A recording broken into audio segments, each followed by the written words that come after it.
Bismillahirrahmanirrahim. Assalamu alaikum. Welcome to Newsroom. I'm Omar Khalid. But today is the 18th of October 2022. These are the stories that we will be discussing in detail during the course of the show. We will begin with the situation as far as Palestine is concerned. Pakistan also has again at the United Nations urged the international community to provide protection to the Palestinians from Israel's repeated attacks and the push for a two-state solution to resolve the Israeli-Palestinian conflict. There is also an international move in order to help the Palestinians. We've also seen Australia that has reversed its decision to recognize West Jerusalem as Israel's capital, and also it has reiterated for a two-state solution. There has been a very strong rebuttal by Israel as well. Also, there are other United Nations officials who have talked about the rising agitation and violence by the Israelis in the occupied region as well, and how to move forward for a two-state solution. This is going to be our first segment, ladies and gentlemen. Our second segment concerns the government that has decided to organize a donors conference after the completion of the flood damage survey. This has been stated in the National Assembly by the Minister for Planning and Development, Hassan Iqbal, while he was completing his debate on the situation regarding the floods in the country. This donor conference, of course, is very important. We've seen the United Nations pledging twice money for Pakistan as well, but the reaction of the world has not been as satisfactory as it was thought to be. This is going to be our second segment, the relief and rehabilitation and the efforts made by the government and the international bodies to help Pakistan in this time of distress and need. Our third segment, ladies and gentlemen, concerns the United States statement saying that it is confident Pakistan can secure nukes after the remark that was made by the US President Joe Biden that caused uproar internationally and in Pakistan as well. The United States says it is confident of Pakistan's ability to keep its nuclear assets safe and secure. It has dismissed speculations that were stirred by the US President Joe Biden's off-the-cuff remarks about the country's nuclear program. Then we will be talking about the regional train traffic in France, ladies and gentlemen, that has been cut by about a half today, as several unions have called for a nationwide strike. Nothing new as far as France is concerned. There are a lot of strikes that happen for the rights of the different people and communities, and people ask for their rights through such strikes. And of course, but this is causing an issue as far as those children who want to go to school or the normal offices as well. This is going to be our fourth story, in fact, and our last story is on Sri Lankan author Mr. Karuna Tilaka, who has been named the winner of the prestigious Booker Prize for Fiction for his second book, The Seven Moons of Mali Almeida. It is about a war photographer who was murdered in the country's civil war. Congratulations, sir. Let's begin with our first segment, and that concerns the situation as far as Palestine is concerned, the Israeli aggression and the Pakistani statements that have come repeatedly. And again, there is a United Nations official in at the United Nations representing Pakistan that has called for an end to Israel's repeated attacks and a push for a two-state solution. More in the following report. A number of separate but interrelated incidents in occupied Palestine indicate Israeli campaign of aggression and fragility of situation underscores urgency of changing dynamics on ground. Economic and social repercussions of Israeli occupation on the living conditions of Palestinians in occupied Palestine territory are deteriorating. Addressing United Nations General Assembly's Second Committee, Counselor in Pakistani mission to UN, Mohammad Imran Khan voiced concerns over grave consequences of persistent Israeli aggression in the occupied Arab territories in all areas of life. Exhibiting unwavering commitment to Palestine cause, Pakistan is advocating an international community to provide protection to Palestinians from Israel's repeated attacks and push for two-state solution to resolve the Israeli-Palestinian conflict. UN Special Coordinator for the Middle East Peace Process, Tor Evensland, stated that United Nations is leading efforts to calm situation in Nablus and Jenin in West Bank. According to Tor, mounting violence in West Bank is fueling a climate of fear, hatred and anger, so it's crucial to reduce tensions to open the space for durable initiatives aimed at establishing a viable political horizon. Deteriorating security situation of occupied Palestine has exacerbated plight of besieged Palestinians and necessitated ways of restoring calm and pursuing an equitable, transparent political solution. To talk about the need for a solution to this current Palestinian issue that has been there since decades, and a desire by Pakistan and other like-minded countries to help those in need in Palestine. We've been joined by Dr. Manzoor Afridi. He is a foreign affairs expert. Thank you very much, Afridi Sahab, to have joined us. It had been some that we had talked in our show. So welcome back to Newsroom. Dr. Afridi, when it comes to Palestine, when it comes to the continued Israeli aggression and the resolve by Pakistan on different international fora for a two-state solution, do you feel that a two-state solution could happen at any time in the near future? And if so, what needs to be done by the international body, at least those countries who want something to happen in the positive sense as far as this issue that is plaguing the Middle East since decades is concerned? This Palestine issue, it is the oldest conflict on the table of the United Nations Security Council, and unfortunately it belongs to the Islamic world. Many rounds of negotiations have also been held, whether that is the Oslo Accord of 1993 or the Camp David Summit of 2000, and even after that on and off the sideline, we can say negotiations or meetings of the Arab leaders, especially the Palestinian leaders of PLO and or the Israeli state authorities, but nothing tangible came out from those meetings. This two-state solution, it's possible, but if we look to the recent aggression and violence by the Israeli forces and Israeli settlers have what they are doing, so I don't think so that in recent, in coming near future, it can happen. Why? Because the international community, the major powers, the United Nations or all the human rights organizations, what they have to do, I think in solid efforts, it's a sorrow state of affairs that they are not doing. Let me tell you that nowadays, as of 2022, there are more than 140 Israeli settlements. Those are in West Bank, and 12 those are in East Jerusalem, and more than 100 illegal Israeli outposts. Those are also in West Bank. So totally, if we count, these are almost 450,000 Israelis. They are living illegally only in West Bank, and if we count the East Jerusalem, so that is 270,000 settlers. So combined, that is almost 700,000 Israeli illegal settlers. They are residing in the land of the Palestinians. So even Palestinians, they are not allowed to pick their own olive crops. So if they go outside of their homes, so those are targeted by and killed by the Israeli forces. So in this situation, what the international community has to do, I'm sorry to say that it's not possible. Of course, it's a solution on many occasions. Even the Arab states, Muslim states, and even Pakistan has urged and focused for two-state solution, but this aggression, I think it will not allow for all these things. Even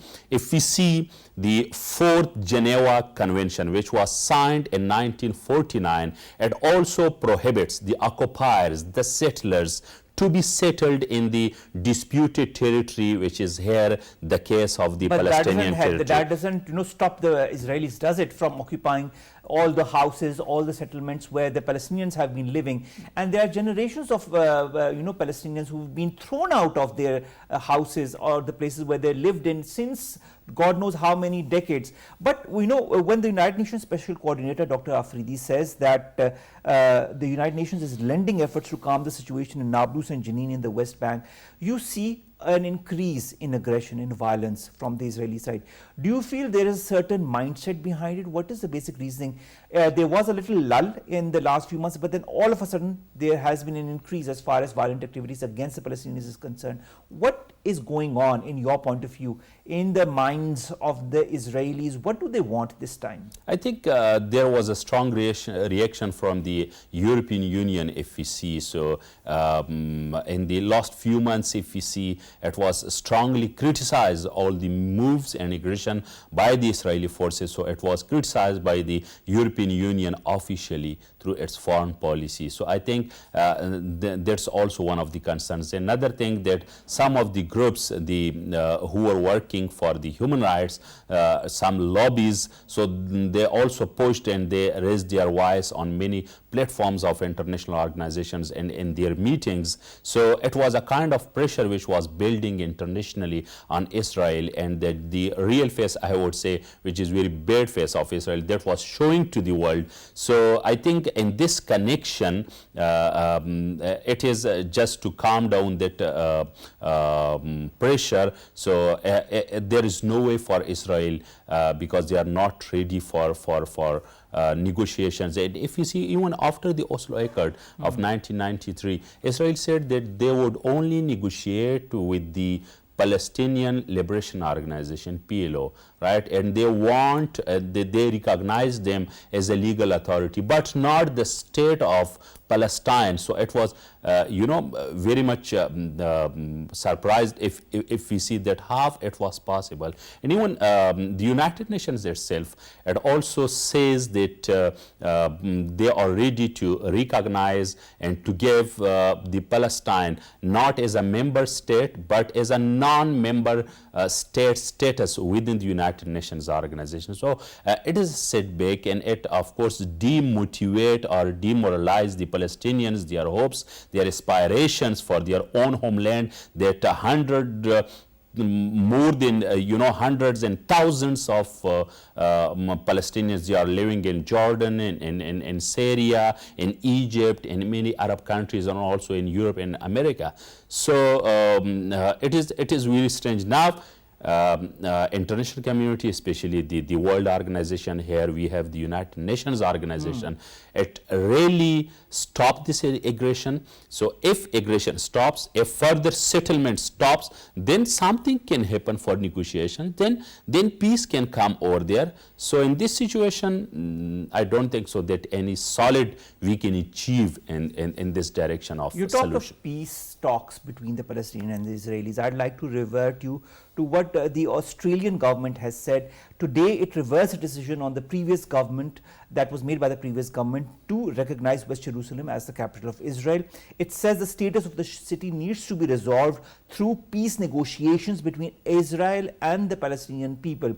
We see a little change as far as the way the West was reacting as far as the Israel-Palestinian conflict is concerned. Do you feel, Dr. Afridi, that more countries will follow suit, or do you feel this is a lone incident what Australia has done? Well, this is, I think, a big step, because Australia, it is considered one of the close allies of the United States. On the one hand, there is UK, New Zealand, Japan, and some other countries, but also Australia. So if Australia retake and it reverse its decision to recognize West Bank, Jerusalem as a capital of Israel, so I think we should appreciate it. And in the long run, in future, many countries, they can also join it, because they have seen that it was not the solution, and it created more hatred, more violence, more aggression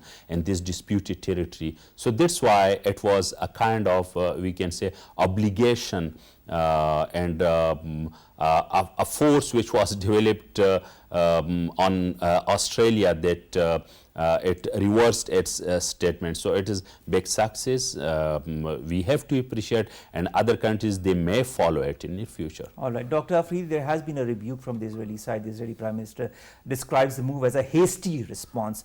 Nevertheless, do you feel, as far as these increase in atrocities or aggression in Palestine are concerned, that certain countries in the West, the international community, is complicit in these crimes against humanity in the occupied Palestinian region? Do you feel whatever is happening in Palestine is with the backing of certain countries or certain elements within the world or the West? No doubt. There are lobbies. The Israeli lobby is very much strong in Western countries, especially in the United States and Western Europe. So those are there. If we see even the media outlets, the channels, how they are working under the Jewish control. So I think it's a well-known phenomenon around the world. So there are organizations supported by Israel or the friends of Israel who are working for the cause of Israel and to support its policy. So unfortunately, on the other hand, the lobby of Palestine, but yes, there are some lobbies, but those are not in a position to deter and to have a kind of deterrence against the Israeli lobby. So in this 21st century, within the business community, academia, the media, and also in the politics and diplomatic circle, these lobbies, they matter and they work, really in a positive sense. So those are really responsible. There are positive elements as far as the media is concerned, but there are also certain elements within the media that are trying to obscure, to censor the facts and figures as far as what is happening in Palestine is concerned. And I'd like to revert to a US company, Meta, that owns Facebook, that is closing Palestinian resistance group accounts. Do you feel that it is complying with certain countries' ideals of freedom of expression, or the absence of the freedom of expression? It is also a question mark on all those who talks about the liberalism, the free society, about the democracy or the democratic values. Especially the Western countries, how they talk and they opine about the freedom of expression, liberty, the individual rights. So these things, these here in Pakistan or in developing countries, these can be just utopian ideas if there is discrimination or double standard regarding these issues or values. So if it's something different in Western countries, and if they apply on developing countries like on Palestine, on the Arab world, so if they have different measurement for them, so I think then it creates some doubts. So even these democratic norms and values, those are also under the question. Now, coming to the Islamic world, the Muslim world, the Arab world, what kind of response do you see emanating from the Muslim states, apart from Pakistan, that has been vehemently, pursuing for the rights of the Palestinians? But what is the reaction of the other countries from the Muslim world? Not in a strong way. Pakistan has raised its voice. Some countries, few of the Muslim countries, they are also doing it. But what should be there? Through individually, if a Muslim state raises its voice, or through the platform of Organization of Islamic Cooperation, which is not in that condition. It can be, it has potential, but due to many factors, it is not in a functional position. So it can do, but the way how they are responding, or they see the situation, they tackle the situation, which is unfortunately, not. And they have to say, I don't think so that there is that kind of voice we see or we hear from the Muslim world. All right. Also, we see that this violence on the Palestinians by the Israelis is not gaining momentum in international media. It's not the headline it should have been, because it's a human rights issue. Do you feel that the international community is not, the fact that it's not putting sanctions on Israel because of the human rights issue reminds us also of another human rights issue, that is an illegally occupied Jammu and Kashmir? And why is there a certain preference, let's put it that way, as far as highlighting or putting sanctions on countries when it comes to human rights abuses? When it comes to Ukraine, or the world is one. When it comes to Palestine, where is the world? This is very, very big question. And I would say, propaganda, it is a very common instrument that has been used in foreign policy. And in propaganda, there are various strategies. One strategy, that is selection. You also talked about it before, that in selection, you have to show something from reality to the world which favors you, but you have to hide some facts True. which don't favor you. So that is how the international community and the Israeli lobby that is doing. And on the other hand, you rightly said, so if it is the question of the Ukraine war, so the whole world, the entire world, that is, you know, powering their economic information, interests, because that is why they have had the situation in Israel also suited the economic interests. They would have also highlighted that. that is important. So I think the bilateralism or the bilateral relationship of those countries with Israel that empowers, you know, there is an upper hand of the human rights issues or the issues of Palestine. It supersedes. Yes. In fact, all human rights issues in Palestine, also in illegally occupied Jammu and Kashmir, very relatable, both of these human rights abuse issues. Thank you very much, Dr. Manzoor Afridi, to have joined us, to have talked to us about the latest as far as Palestine is concerned. This is an ongoing issue, ladies and gentlemen, since decades, and we try to highlight it as much as possible. The fact remains that the world needs to come as one, as it has come for Ukraine. It also needs to come as one for Palestine and for illegally occupied Jammu and Kashmir. Let's come to our second story, and that concerns the relief and rehabilitation efforts after the floods. Now, water is receding in some of the areas. A lot of people are returning to their places where they used to live. A lot of places are in shambles, and the government has decided to hold a donor conference after the completion of a flood damage survey. More in the following report. Pakistan is braving the ravages of unprecedented climate catastrophe as relief and rehabilitation activities are underway in rain and flood-affected areas of the country. In its latest situation report, United Nations Office for the Coordination of Humanitarian Affairs has stated that flood-affected people in Punjab and Khyber Pakhtunkhwa are returning to their places of origin, or at least close to it, to assess livelihoods condition. Based on the observations by United Nations Satellite Center, the floodwater has decreased by around 300 square kilometers in Balochistan, 900 square kilometers in Punjab, and 4,000 square kilometers in Sindh. Prime Minister Shehbaz Sharif reached Balochistan for a day-long visit to review the ongoing relief and rehabilitation efforts in the flood-affected areas. The mounting challenges in flooded areas show no sign of abating, whereby the winter is about to exacerbate the misery of flood victims, and outbreaks of waterborne and vector-borne diseases continue to increase in Sindh and Balochistan. Floods have also aggravated food insecurity and malnutrition, and according to UNOCHA, an estimated 14.6 million people acquire emergency food assistance from December through March 2023, an increase of over 100% of the pre-flood estimate. Earlier, United Nations humanitarian coordinator Julian Harnais revealed that aid pledges made by United Nations member states towards 2022 flood response plan for Pakistan were not converting into commitment.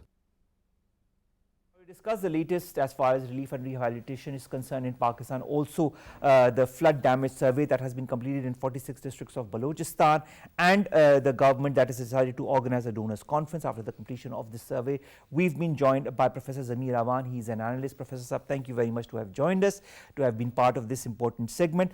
Dr. Saab, when it comes to the conferences or helping Pakistan in need, we've seen the two pledges that the United Nations made, one for 160 million, the other for 816. The response hasn't been as enthusiastic as it should have been. Why is that?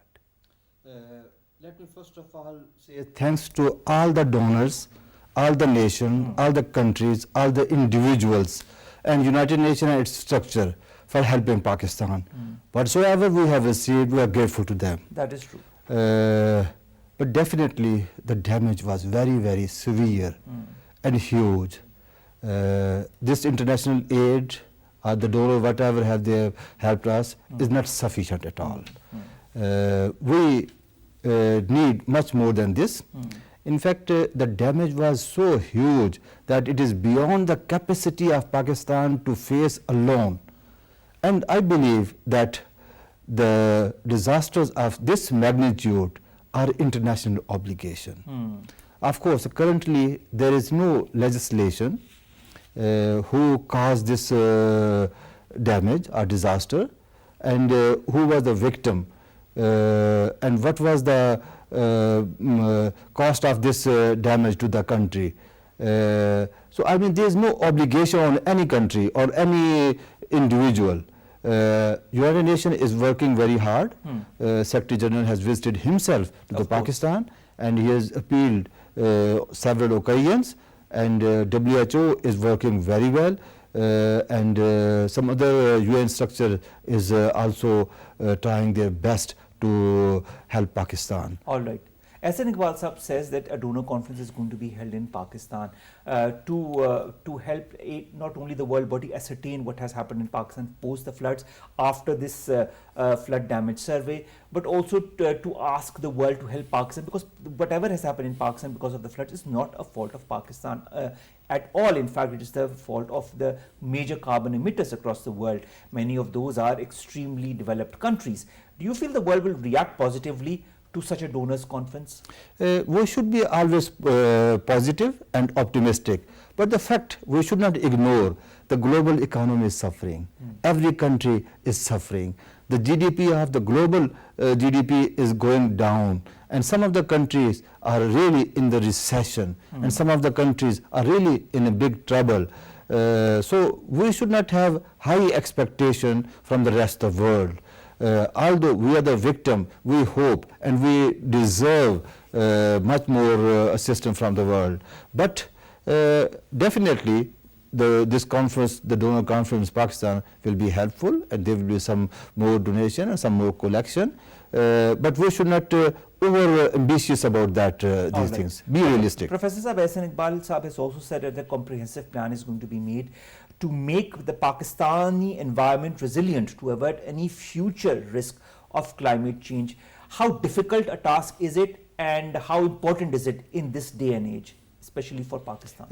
In fact, Pakistan has the capacity and the capability, the requisite human resource, but financial constraints and the lack of planning and lack of stability in the politics is also affecting.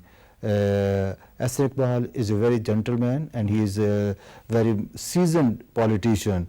He might be very sincere to take some measures, but considering the constraints, especially the fiscal constraints and the political environment, I think it is an uphill task. All right, it is an uphill task, but nevertheless, I'm sure that Pakistan and the Pakistani government is ready, so are our armed forces and all the NGOs that are contributing, and we have so many friendly countries that have helped. We've had a lot of aid that has come through, the number of hundreds of flights that have come full of aid in the form of food, in the form of clothes, in the form of water for those who are in need, but we need a lot more.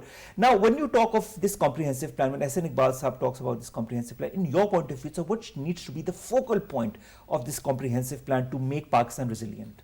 I think that Ahsan Iqbal is a very competent person, and he has a very good understanding of the issues. I will recommend the critical point that he should choose the right man for the right job. He should appoint the right people, and he should build a team, trustworthy team, capable team. Above the politics, unfortunately, sometimes we have political priorities, ke sada banda and toda banda. Above this, we should appoint the right man for the right job. That is the critical thing. There is a will, there is always way. One thing more I want to point out, that whatsoever the international community is doing for Pakistan, we are thankful and grateful to them, but it is not by force. We cannot ask them to. Ultimately, it is the people of Pakistan who have to take also all the Pakistani expatriates that are all across the world that should be there to help Pakistan in need. Yes, and Pakistan society is philanthropist society. The people have this passion and this tradition of helping, and I believe many NGOs and individuals are working very, very well. Their performance is very good. Especially the middle class is also contributing a lot. Ultimately, this is our responsibility, this is our country, we have to do. At the end of the day, we have to stand up together as one in order to help all those millions of people who are in need of shelter, who are in need of food, who are in need of clean water, sanitation, and so on and so forth. But it is our responsibility, it's our nation. Whether the international community will help or not, it is our responsibility. We have to do it. When it comes to damage assessment surveys and estimated economic loss that the government is trying to ascertain, for the moment it's around the $30 billion plus. It might increase as the water recedes from different areas of Pakistan. Do you feel an accurate assessment survey is possible given the fact that such a lot of land has been submerged underwater? It is too early. I think at this situation we should not we are not able to predict the exact estimates. I have seen on the TV that still some of the areas are underwater. Especially yesterday, the Prime Minister of Pakistan has visited flood hit areas, and we have seen the footage. There is still water. He was in Sobatpur, yes. And some of the part of the flood hit areas is not accessible.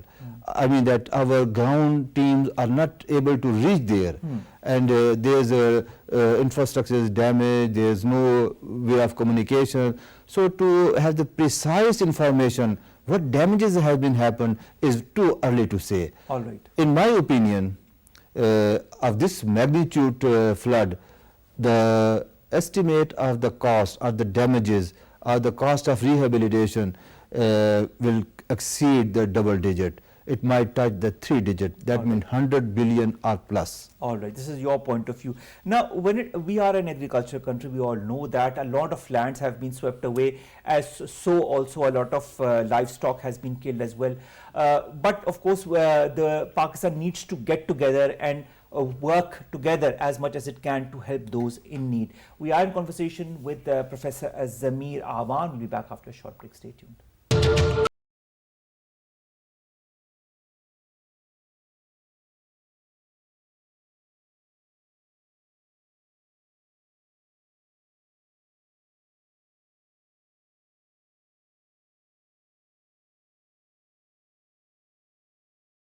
Newsroom, and we are discussing the relief and rehabilitation efforts post the floods with Professor Zamir Awan, who is a leading analyst. Professor Saab, now we were talking about the fact that Pakistan needs to be as one on the same page, whether it be the government, the opposition parties, different NGOs, people with different points of views. But this is a collective, this is a tragedy that has hit Pakistan, and it is time that everybody needs to be on the same page.